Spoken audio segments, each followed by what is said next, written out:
Ligue 1, 4e journée, 9 pronostics, c'est parti. Alors salut à tous, salut à tous les footeux, j'espère que vous allez tous très bien, ravi de vous retrouver. Si vous êtes nouveau sur cette chaîne, moi c'est Thomas, ici on parle principalement de foot, de pronostics, de stratégie, de paris sportifs. Et aujourd'hui, dans cette vidéo, je vais vous donner mes pronostics, mes points de vue pour tous les matchs de la prochaine journée du championnat de France de Ligue 1. Mais avant de commencer, comme d'habitude, et pour soutenir la chaîne, on met un petit like, c'est gratuit, ça fait plaisir, on s'abonne à la chaîne pour ne rater aucune vidéo, on partage, on commente. Petit bonus pour cette vidéo, j'offre 50 € à celui qui trouvera le score exact de ce match. Pour participer, c'est pas compliqué, mettez uniquement dans les commentaires votre score exact, les buteurs. Bonne chance! Je précise rapidement quelques points. Petit 1, ce ne sont absolument pas des pronostics à jouer en score exact. Petit 2, la cote de vos pronostics doit toujours être supérieure à 1,50. Si elle est inférieure, ne placez aucun pari. Petit 3, je conseille toujours et surtout les pronostics sécurisés. Double chance, draw no bet, home no bet, away no bet, mais également les paris sur le nombre de buts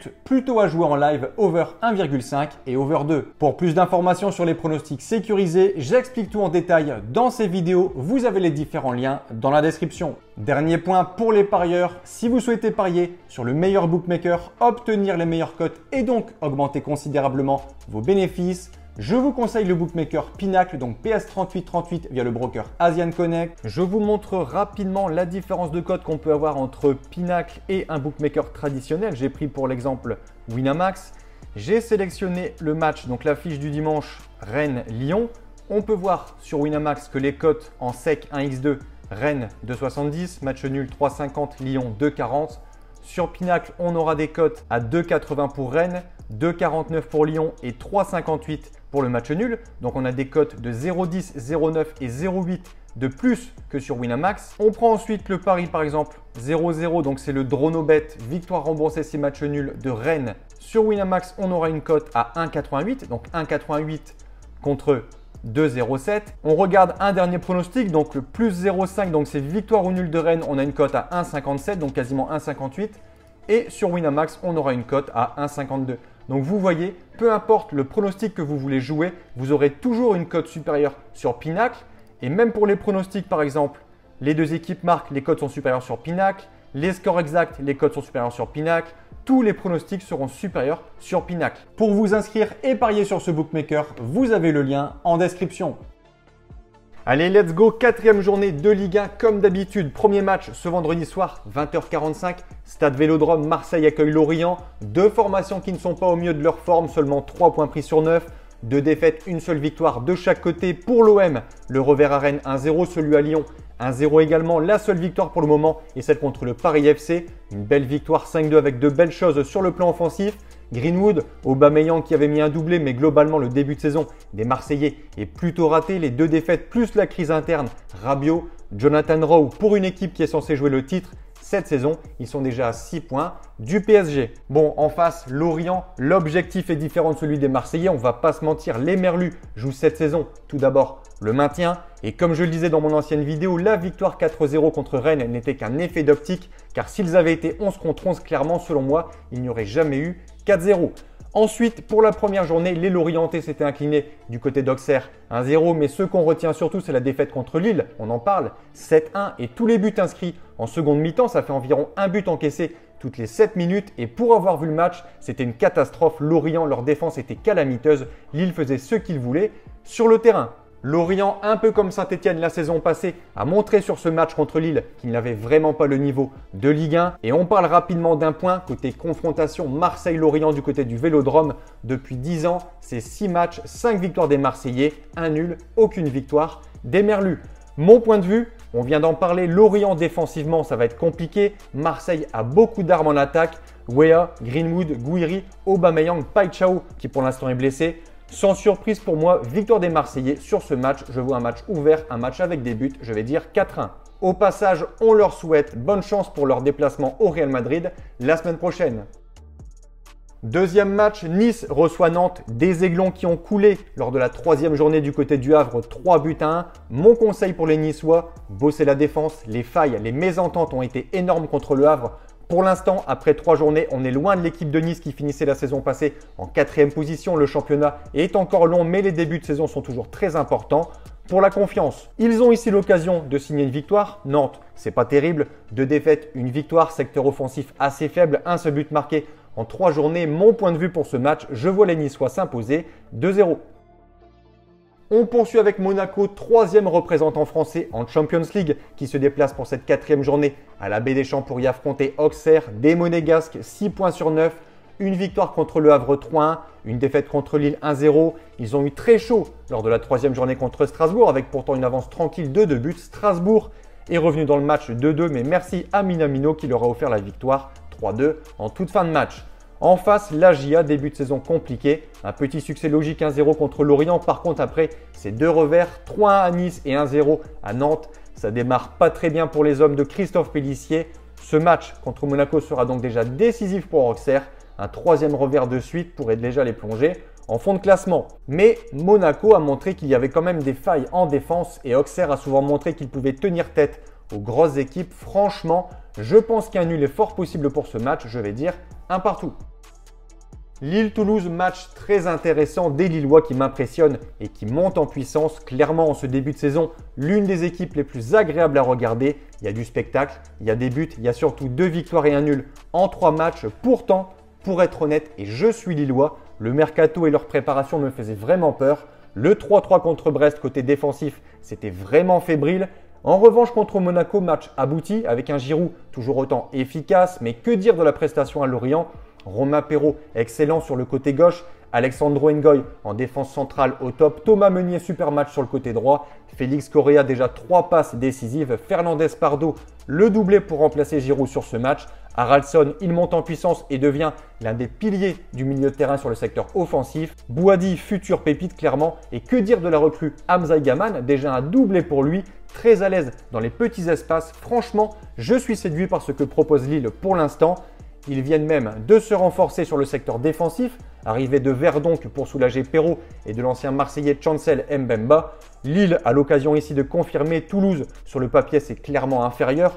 Alors il y a quand même 2 succès contre Nice et Brest, mais selon moi un peu châté quand même, on va pas se mentir.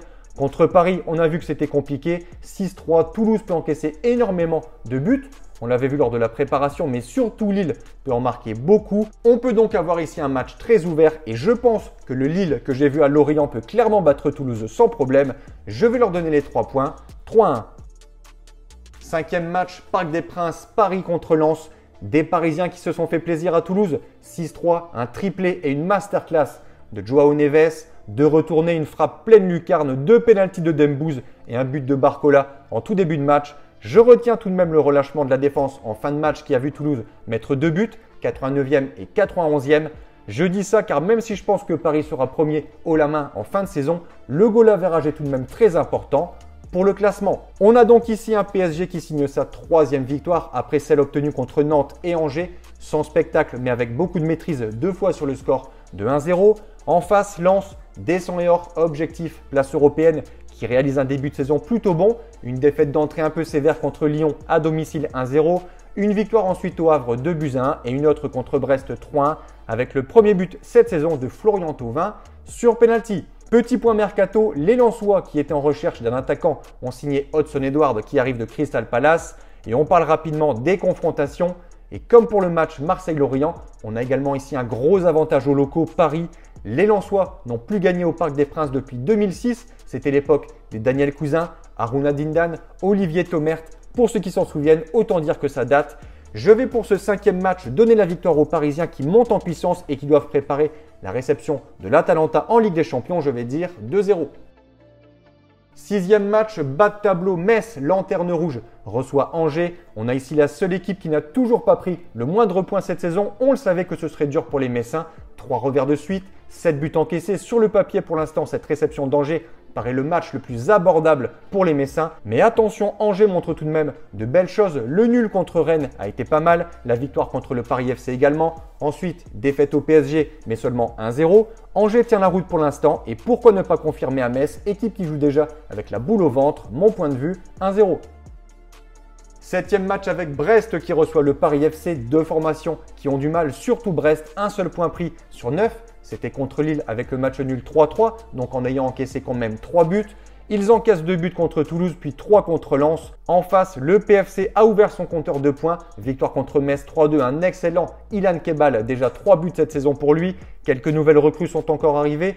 Pierre Lesmelou, Kevin Trapp dans les buts. Amadi Traoré, l'ancien Lillois Jonathan Iconé qui arrive de la Fiorentina. Et je vais vous dire, je vois ici Paris s'imposer à Brest. Je le sens bien pour eux, 2-1. On enchaîne Strasbourg, Le Havre, 8e match. Une affiche qui rappelle forcément de mauvais souvenirs aux Strasbourgeois. Saison passée, 34e journée, les Havrais s'étaient imposés ici 3-2 avec un pénalty à la 99e minute, ce qui avait donc privé Strasbourg de cette fameuse 6e place. Mais bon, on ne va pas refaire le passé. Le Racing, après sa belle saison l'an passé, confirme après 3 journées qu'il faudra bien compter sur eux. 6e position, 6 points, 2 succès contre Metz 1-0, contre Nantes 1-0, une défaite de justesse à Monaco 3-2, une qualification en Ligue Conférence après son succès contre Brøndby 3-2. On a également la recrue Panicelli qui a déjà inscrit 2 buts cette saison. Très bonne pioche. Et en face, Le Havre, début de saison mauvais, 2 revers de suite. Le week-end passé, par contre, très bonne opération pour eux. Ils peuvent remercier la défense niçoise qui a vraiment été pitoyable. Le succès des Havrais 3-1 sur ce match. Un succès qui les sort de la zone rouge, très important quand on sait que le HAC joue principalement le maintien. Ici, je pense qu'à Strasbourg, surtout à la Méno, ce sera compliqué pour les hommes de Didier Digard. Je m'attends à un succès strasbourgeois 2-1. Dernier match, Rennes-Lyon, match très intéressant. Des Rennais qui gagnent, qui perdent, qui font match nul, qui prennent des cartons rouges. Il y a un peu tout du côté de Rennes en ce début de saison. Une recrue également en la personne d'Esteban Paul qui a déjà marqué contre Angers, son ancien club. En face, des Lyonnais pour l'instant, la meilleure équipe sur le secteur défensif. 3 matchs, aucun but encaissé mais surtout 3 victoires, 5 buts marqués. Deuxième au classement, 1-0 à Lens. 3-0 contre Metz, 1-0 à domicile contre Marseille. Pour info, c'est le meilleur début de saison des Lyonnais depuis plus de 30 ans avec 3 succès consécutifs. Mais le point noir, la grosse perte, se situe en attaque. Ils ont perdu cet été Lacazette et maintenant Mikotadze parti à Villarreal. Bon, il y a Malik Fofana, ça joue bien mais quelques limites quand même. Ils se sont fait prêter Satriano, pareil, c'est pas dingue non plus. À Lyon, on a un super milieu de terrain avec notamment Taylor Morton qui fait un très bon début de saison. Mais en attaque, j'ai un peu peur que ce soit un peu limite pour eux sur toute une saison, sachant qu'ils vont jouer tous les 3 jours avec la Ligue Europa et le championnat.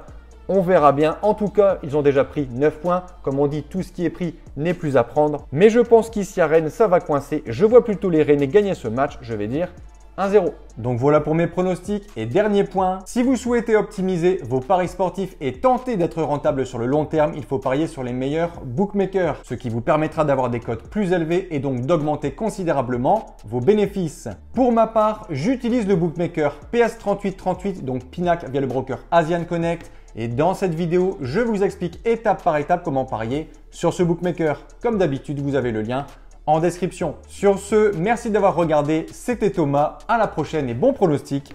Ciao, ciao.